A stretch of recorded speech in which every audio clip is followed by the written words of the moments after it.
ان کے بارے میں لوگوں نے کئی واقعات لکھے کہ انہوں نے کیوں توبہ کی۔ فضیل بڑے ڈاکو تھے، بدنام ڈاکو تھے، گینگ بنایا ہوا تھا، بغداد کے راستے میں ڈیرا جمایا ہوا تھا، کافرے گزرتے تھے، لوٹتے تھے۔ تو وہ فرماتے ہیں کہ کسی عورت کے ساتھ انہیں ناجائز محبت ہو گئی، اس سے وعدہ کیا، رات کے وقت دیوار پھاند رہے تھے۔ اب حافظ قرآن یہی آیت پڑھ رہا تھا جو انہوں نے سنی، الم یان للذین آمنوا،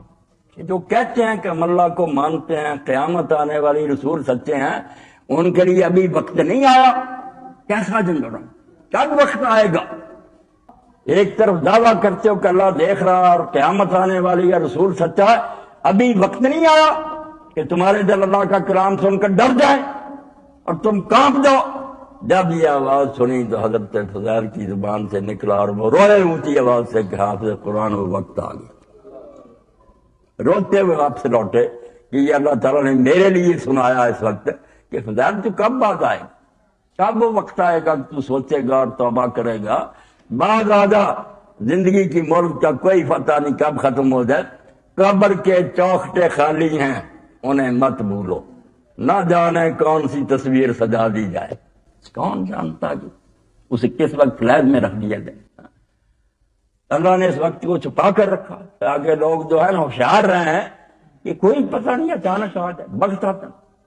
پتہ بھی نہ اور بس دنیا سے کوچ ہو جائے۔ تو حضرت فضیل نے رو کر چیخ کر یہ کہا کہ حافظ قرآن وقت آ گیا۔ جو ڈاکہ زنی میں مشہور تھا، لوگ اس کا نام لیتے تھے، وہ اتنا خدا سے ڈر گیا تو قرآن مجید کیسے اس آیت میں بآواز بلند کہہ رہا، الم یان، ابھی وہ وقت نہیں آیا کہ تم ایتیں سنتے ہو، درس سنتے اٹھ کر چلے جاتے ہو دامن جھاڑ کر، سوچا کبھی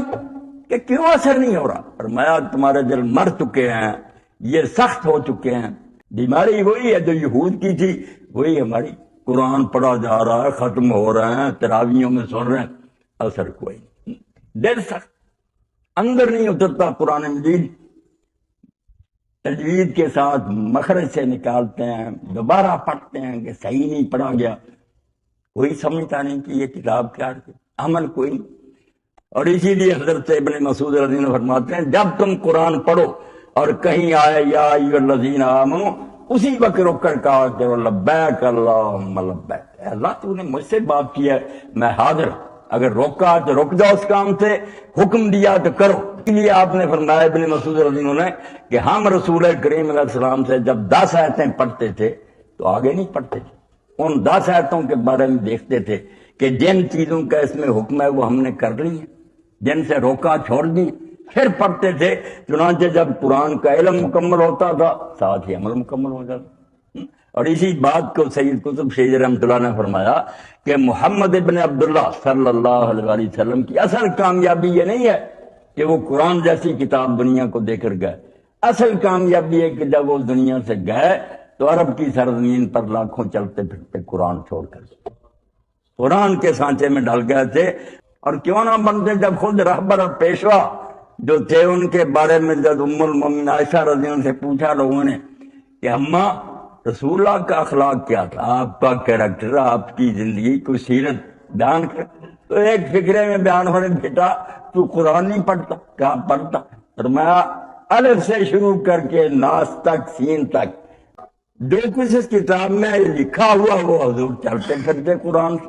آپ کی گفتار، کردار، سب کچھ اس کے سانچے میں ڈلا دیا۔ اس لیے اللہ رب العالمین نے بنی اسرائیل کی مثال دی کہ موسیٰ علیہ السلام ان میں رہے، بہت عرصہ رہے، یہ لوگ ساتھ چلتے پھرتے رہے، معجزات دیکھتے رہے، تورات سنتے رہے، متاثر نہیں ہوئے، جس سے ان کے دل اللہ پاک فرماتا سخت ہو گئے۔ اور اب تم دیکھتے ہو کہ ان یہود میں سے زیادہ بدماش ہیں، فاسق ہیں، تو اللہ کہتا یہی حال تمہارا نہ ہو جائے، ایسا نہ کرو، اللہ کا کلام سنو، رسول کی حدیث سنو تو کانوں سے سنو، متوجہ ہو کر سنو، اللہ تعالیٰ شاید تم پر رحم کرے، تمہارے دلوں میں اس کا اثر ہو جائے۔ اس کے لیے فرمایا گیا کہ پھر دل کی سختی کا علاج فرمایا خشوع، کہ دل جو ہے نا نرم ہو جائے، اس میں خوف خدا سما جائے، عاجزی آ جائے، وہ اپنی حقیقت پر غور کرے کہ میں کچھ نہیں تھا، پھر ختم ہو جاؤں گا، چند دن کے لیے ہوں، کیوں اپنا وقت ضائع اور برباد کروں، تھوڑی سی زندگی میں غلط کام کر کے ہمیشہ کے لیے جہنم کا ایندھن کیوں بنوں۔ تو اللہ کہتا ہے کہ یہود کی طرح نہ ہو جاؤ، نبی کے ساتھ رہے، اتنی مدت ساتھ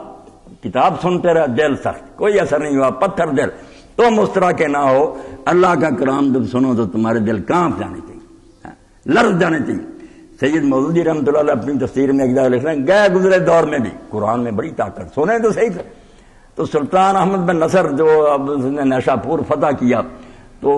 دربار لگایا اور قاری سے کہا کہ قرآن مجید پڑھے۔ اب وہ قرآن مجید میں سے اس نے وہ مقام پڑھا جہاں آتا کہ اللہ تعالیٰ اپنی مٹھی میں لے گا آسمان کو اور ایک ہاتھ میں زمینیں ہوں گی، جھنجھوڑے گا اور پوچھے گا کہاں ہیں وہ لوگ جو دنیا میں بادشاہ بنے پھرتے ہیں، لمن الملک اليوم،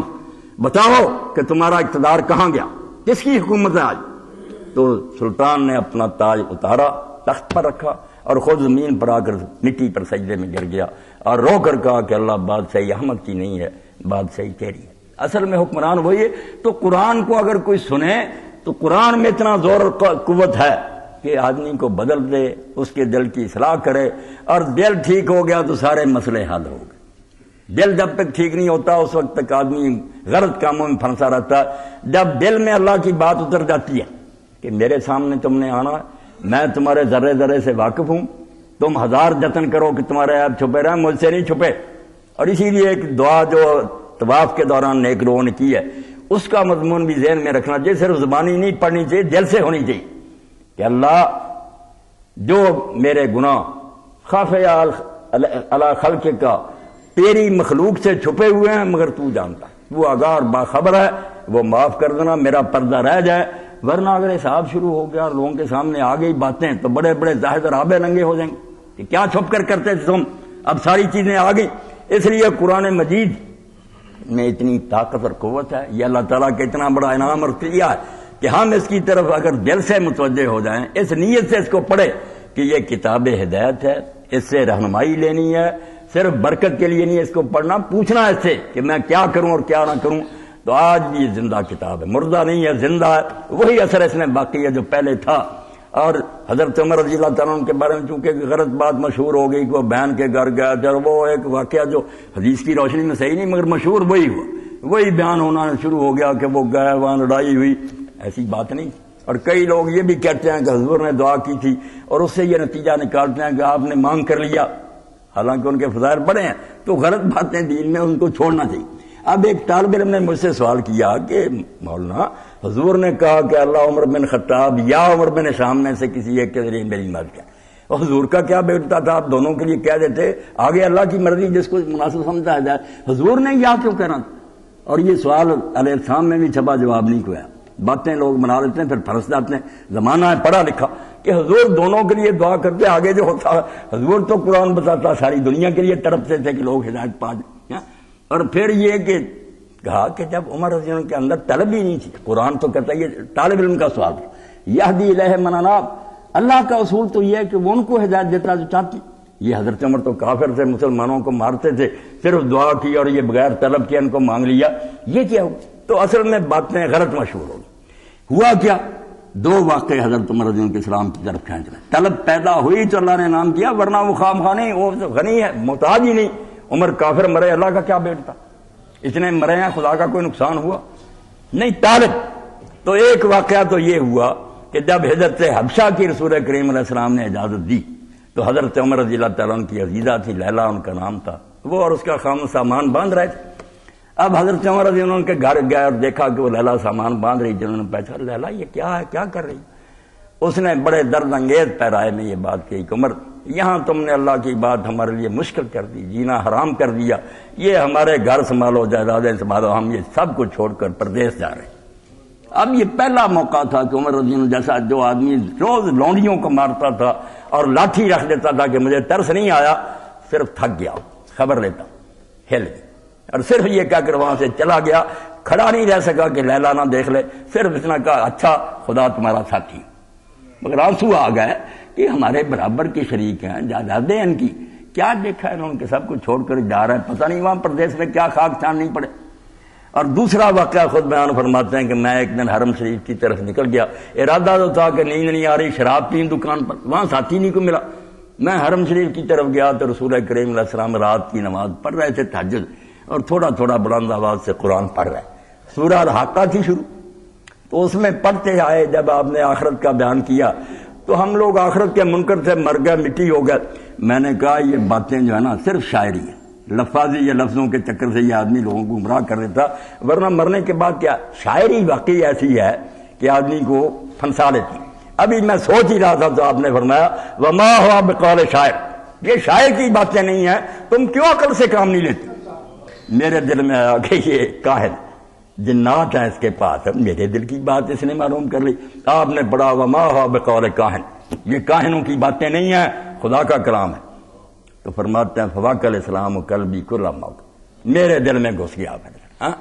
اور ادھر ایک بہت سے آواز سنی، صحیح بخاری میں آتا ہے، اس میں سے آواز سنی کہ لوگوں تم کیا کر رہے ہو، اللہ نے تمہارے اندر ایک رہبر بھیج دیا، بت خانے سے نکلے حضور کی خدمت میں۔ تو طلب پیدا ہونے کے بغیر اللہ ہدایت نہیں دیتا۔ اللہ تو کہتا اگر تم غنی بنتے تو میں تم سے بڑھ کر غنی ہوں، میں تمہارا کو محتاج ہوں کہ تمہیں ڈھونڈتا پھروں، اصول ہے اللہ کیا۔ تو یہی بات اللہ نے کہی کہ چاہیے کہ تم وقت کی قدر کرو، جو ٹائم تمہیں ملا اس سے فائدہ اٹھا لو، ورنہ کون سی گھڑی آئے گی جب تم کلام سن کر توبہ کرو گے، وقت ختم ہو جائے گا اور پھر روتے رہو گے۔ توبہ کرو، وقت کو ضائع نہ کرو، اس سے جلدی فائدہ اٹھا لو۔ اور اس سلسلہ میں حضرت عبداللہ بن مرزن کا واقعہ میں عرض کر کے ختم کرتا ہوں، میری اور آپ کی یاد دہانی کہ جا رہے تھے قبرستان کے پاس سے گزر رہے تھے، باوضو تھے، الگ ہو کے ایک طرف 2 رکعت نماز پڑھی۔ تو ساتھیوں نے کہا حضرت یہ کون سی نماز کا وقت؟ فرمایا نہیں، نماز کا وقت نہیں تھا، جب میں نے قبروں کو دیکھا تو ذہن میں آیا کہ عبداللہ ان کا ٹائم ختم ہو گیا، اب یہ جواب دے رہے ہیں تیرا کوئی پتہ نہیں ابھی ختم ہو جائے، اس لیے یہ جو گھڑی میسر ہے اس میں کچھ اللہ کو یاد کر لینا چاہیے۔ تو زندگی میرے دوستوں بھائیوں قیمتی ہے، اس میں ہمیں خود اپنے آپ کو بھی ٹھیک کرنے کے لیے اللہ کی کتاب کو پڑھنا چاہیے، اور ہماری تو ذمہ داری دوہری ہے جس کے لیے ہم آج اکٹھے ہوئے ہیں سوچنے کے لیے کہ صرف اپنے آپ کو درست نہیں کرنا، اللہ کے دین کو دوسری دنیا تک پہنچانا اور اس کو غالب کرنا۔ تو یہ اجتماع جو اللہ تعالیٰ اس کو کامیاب اور مبارک کرے۔ میرے رفیق آئے ہیں، ان کی باتیں آپ توجہ سے سنیں، مگر خدا کے لیے مردہ دل جو ہے نا ان کو زندہ کریں، اور اس میں اللہ کا خوف جو اس کو جگہ دیں، اور آخرت کی فکر جو ہے نا اس کو اجاگر کریں۔ وآخر دعوانا الحمدللہ رب العالمین، وصلی اللہ تعالی علی عبد اللہ ورسولہ خاتم النبیین سیدنا و نبینا محمد و آلہ و اصحابہ اجمعین۔